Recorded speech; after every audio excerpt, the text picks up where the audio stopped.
Vaziyet yani muhakeme hürmetli vatandaşı. Bugün çiğstağı 2021 yıl 12. ayının 21. günü. Yukarı seyirimizi görüp öttüğünde endi biz bunu aklı ve qarap bakaylı. Bir yıl toştu, Prezident Joe Biden hükümeti Aksaray'a kirdi. Ben arlıqda dedim ki, iki kararlıq hükümet kılıp bulalmaylığa işine. Ben 10. ay atrafı düşündük dedim. İki kararlıq hükümet kılıp bulalmaylığa işine Prezident Joe Biden hükümeti 10 ayda tamamladı. Bunun üstünden de biz pəxirlərindəğən yaki biz işənçilə eytalaydıqan bir əğiz gəp şükken ki, aynı çağda sabah Prezident Trump hükümeti cüngüğü qandaq siyaset kollanğan bolsa, bırak Prezident Joe Biden devre kirgende, gerçi şu siyasetke asası cəhətdən varıslık kıldığı deyilgende, varıslık kıldığı desek, nayeti ilmi halda, nayeti sipahi halda, nayeti tertiplik halda varıslık kıldı ve devamlaştırdı. Demek şunun biz şunu görüp olumuz ki vatandaşım demek siyaset, cüngül siyaseti bu Amerika Koşmuş Ştatlarının siyaseti. Prezidentle icra kılıdı halas. Mesela 1. aydan başlayıp Devlet İşler Katibi Antony Blinken avvalki hükümetinin siyasetlerdeki bulup Uygurlarını erki kırgınçılık kılıvatıda Uygurlarga dep körsetkeni dek mesela 1. ayının 19. günü manan qarap turuna bir tapsı yaki bir bosoğa arılık yaki bir kadem arılık vatandaş. 1. ayının 19. günü sabık Devlet İşler Katibi Mike Pompeo şundak dedi, 1. ayının 20. günü Prezident Joe Biden hükümeti Aksaray'a giriş. Kasem bade. Bu nazik dakikalarga dikkat kılan hürmetlik vatandaşım. Enandan keyin andan nahayet to'liq so'zladik ve etraflık so'zladik. Bu yıl 3. ayının 18. gündeki Alyaska yig'ini. Şu jarayonlar esingizda bak qayta ta'kidlamayli. Undan keyin 5. ayının 27-26 kunlaridagi Tianjin suhbati. Tianjin suhbati Alyaska suhbatining davomidir. Hammasi Uyguristan meselesi, Irak yokutuş meselesi, Hong Kong meselesi, kişilik hukuk meselesi, muşu meseleler kayta oturup çıkıp tekrarlanıp geldi vatandaşlar. Bulup mu bir yerde Irak yokutuş meselesi de şunu diyeyim kilidi ki vatandaşlara, İşinizde bolsun bu kıtım bu Amerika Koşmuş Ştatları yani Prezident Joe Biden hükümetinin kararı bilen hükümetinin siyasetine aylanğan vakit kaçan işinizde var mı? Vatandaşım 7. ayının 13. günü Devlet Mahkemesi Irak yokutuş xatiri kötürülüyotgan yoki Irak yokutuş xatiri bilen siyaset belgileyotgan devletler qatarida Cüngü'nün ismini eğizge aldı. Yani bir neçe devlet var mesela Etiyopya, Habeşistan degende. Resmi bekitildi, Irak yokutuş dep bekitildi degen gap. Şuna hazırki dünyada Irak yokutuş degen bu gapni qaysi bir devlet ixtiyari o'ttirg'i elib chiqolmaydi. Yani qaysi bir xalqaro tashkilot ixtiyari o'ttirg'i elib chiqolmaydi. Chunki o'ttirg'i elib tavakkalchilik qilgandan boshqa dünya cemiyet yoki xalqaro cemiyet bunu derhal qabul qilolmaydi. Bu gapni faqatla Amerika Qo'shma Shtatlari qilish kerak. Amerika Qo'shma Shtatlari shu gapni dedi, anda 5-6 devlet kendi agishib kelib, Uyg'urlarga qaratgan siyaset Xitoyning irq yo'qotish siyosatidir dedi. Yaqindan biz qaraymiz-ki, hozir ba'zi vatandoshlarimiz o'ttirg'i chiqib, mesela Angliyadagi Uyg'ur tribunal nima dedi, irq yo'qotish dedi, irq yo'qotish deb qaror qildi, o'qildi. Bu gaplarni ishlatishda, so'zlashda bir tartib bo'lishi kerak vatandosh. Bu tertip Amerika Qo'shma Shtatlaridan iborat büyük devletning og'zidan chiqqan tartibdir. Undan keyin boshqalar eg'izga olalaydigan tartib bu vatandosh. Üzemni gavdillandirman deb siyaset, xalqaro siyasetning sizib bergan siziqi yoki o ahlaki cihetdeki siziq başka adam sizga sizib bergan yo'q. Siz bizning axloqiy nazarimizdagi siziq. O siziqdan dastlab o'tib ketmayli vatandoshlar. Şundak bolsumu 3 qatımlıq tribunal, 6. ayının 4. günündeki Uyghur tribunal. 9 ayının 9 günüdeki Uygur tribunal hatamı yakı vakit kandak. Ma yakınlatın 14 13 günlük Uygur tribunal.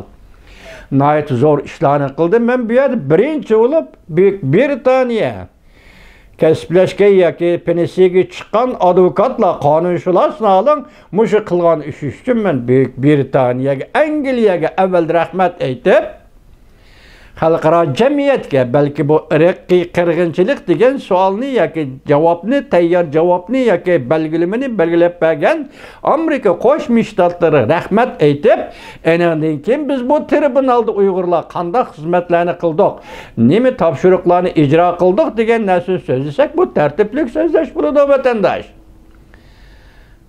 Tushundingizmi?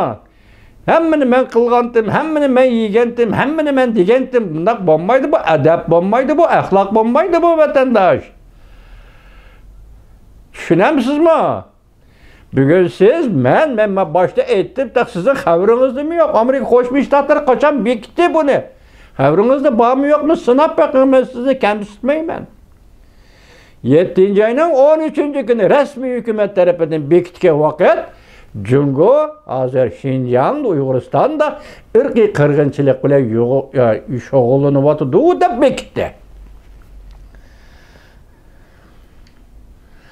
Siz 6-oyning 4-kuni birinchi qatim materialchilik, ikkinchi qatim materialchilik, mushu materialchilik qilish jarayonida men yana Uyg'ur tashkilotlariga va avangardlarga, masalan, jazo lageridan chiqqanlarga rahmatim zo'r. Biroq buning ichida o'z xalqimiz bo'g'azga ularga berdigan rahmatni qo'yib turib, Germaniyalik faylasuf deb aytsam bo'ladi, Adrian Zennizni. Mushu odamga biz Uyg'urlar ko'pdan ko'p rahmat aytishimiz kerak vatandosh. Büyük materiallarni tücüplab chiqqan zil sezgir materiallarni chiqib xalqaro jamiyatning oldiga topshirgan Adrian Zenniz degan apandiga Uyg'ur xalqi chin qalbidan rahmat aytdi. Sizning qo'lingizdan kelmaydi, kechiring, ranjimang mening bu so'zim uchun. Siz retlagan, tayyorlagan materiallar hargiz Adrian Zennizga yetib besib tushirgan materiallar emas. Lekin siz mi qildingiz bu emgakda? Rahmat apandim sizga. Biroq Adrian Zennizning bu yo'lda ko'rsatgan tirishchanligi, bu yo'lda ko'rsatgan xizmatiga avval rahmat aytaylik. Shundaqla, yana nima boshda aytdim-ku, irq yo'qotish, genocide yani soykırım degan siyosatni belgilagan Amerika Qo'shma Shtatlariga, avval eg'izdan chiqargan Amerika Qo'shma Shtatlariga rahmat aytaylik vatandosh. Shu vaqtda siz tartibli ishlagan bo'lasiz, biz ham qo'llaymiz, olqishlaymiz. Herkes qarishtirmaymiz, sizga qarishtirish uchun qarishtirayotganimiz yo'q. Qilayotgan gapingizni to'g'ri joyida qiling deyapmiz, boshqa hech qanday maqsadimiz yo'q. Masalan, hozir Mevla Yasin efendi shundoq bir gapni qildi, Xinjiang da'shari tashkilot qurdim dedingiz. Bu yolg'on dedi, to'g'ri. Men o'quvchilar uyushmasi qurgan edim desiniz, bu yolg'on, buni xalqaro jamiyat kelib chiqsangiz, bu yolg'on efendi. Siz yaşagan davlatda vaziyatda bizmi yashab cho'ng bo'lib mushak keldik. Beshimizda o'tganlarni ko'rib baqsak, bu vaqtda Mevla Yasin efendining to'g'ri bo'ladi.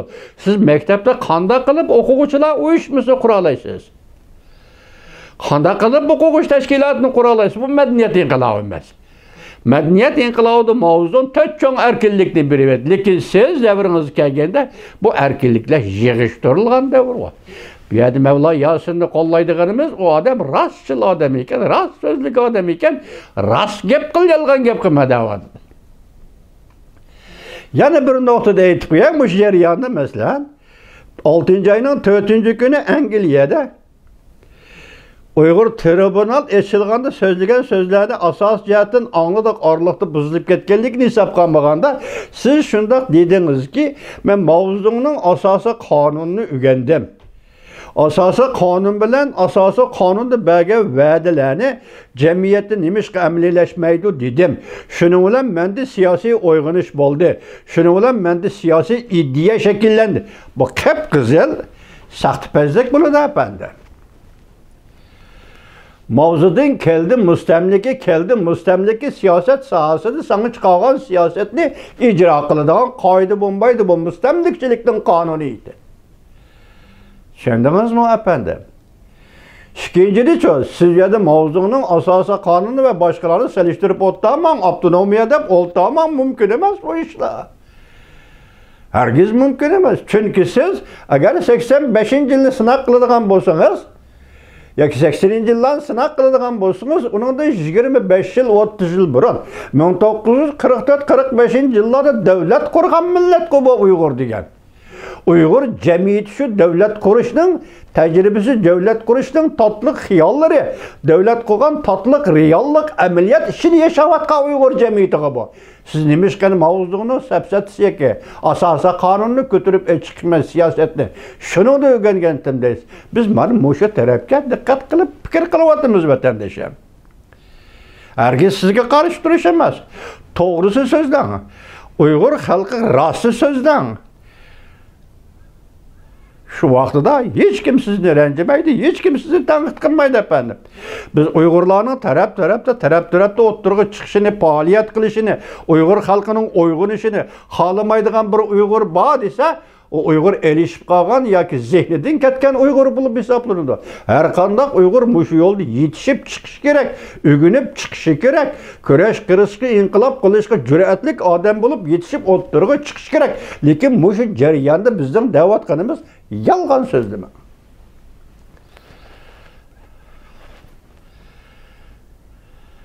Devam vatandaşı.